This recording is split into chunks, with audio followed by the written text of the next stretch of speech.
ಭೇಟಿ ಉದ್ದೇಶ ಎಲ್ಲ ಹೇಳ್ಕೊಂಡಿರೋಕ್ಕಾಗತ್ತಾ ಮಾಧ್ಯಮದಲ್ಲಿ?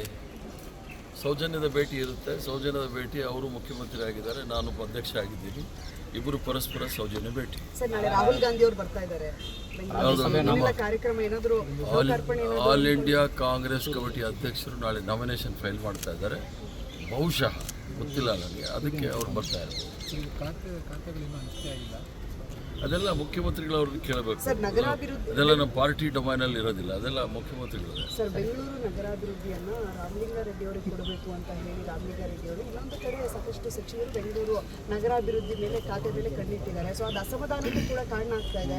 ರಾಮಲಿಂಗಾರೆಡ್ಡಿ ಅವರು ರಾಜೀನಾಮೆ ಕೊಡ್ತೀನಿ ಅಂತ ಕೂತಿದ್ದಾರೆ ಅನ್ನುವಂಥದ್ದು ಕೂಡ ಚರ್ಚೆ ಆಗ್ತಾ ಇದೆ. ನೋಡಿ, ವಾಟ್ಸಪ್ ಯೂನಿವರ್ಸಿಟಿನಲ್ಲಿ ಬರೋದಕ್ಕೆಲ್ಲ ಉತ್ತರ ಕೊಡೋಕ್ಕಾಗೋದಿಲ್ಲ. ರಾಮಲಿಂಗಾರೆಡ್ಡಿ ಕೂಡ ಸೀನಿಯರ್ ಮನುಷ್ಯರೇ, ಬೆಂಗಳೂರಲ್ಲಿ ಇರೋರೆಲ್ಲ ಸೀನಿಯರ್ಗಳೇ.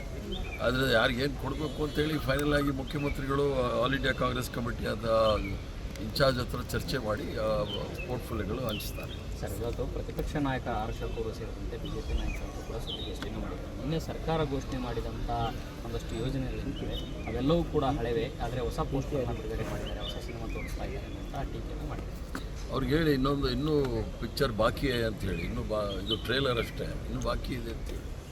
ಸರ್, ಇನ್ನೊಂದು ಕಡೆ ಡಿ ಕೆ ಶಿವಕುಮಾರ್ ಅವರು ತಿಳಿಸ್ಕೊಂಡಿದ್ರು ಕಾಂಗ್ರೆಸ್ ಭವನಗಳನ್ನು ಕಟ್ಟಬೇಕು ಅಂತ.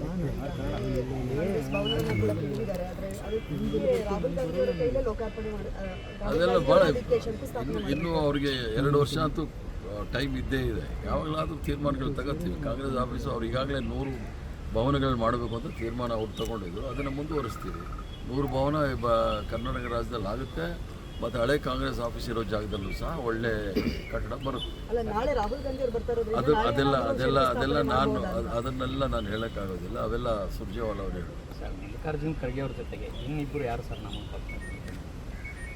ಒಟ್ಟು ನೀವು ತೀರ್ಮಾನ ಮಾಡಿಬಿಟ್ಟಿದ್ದೀರಾ, ನನಗೆ ನೇಣು ಹಾಕೋಕ್ಕೆ.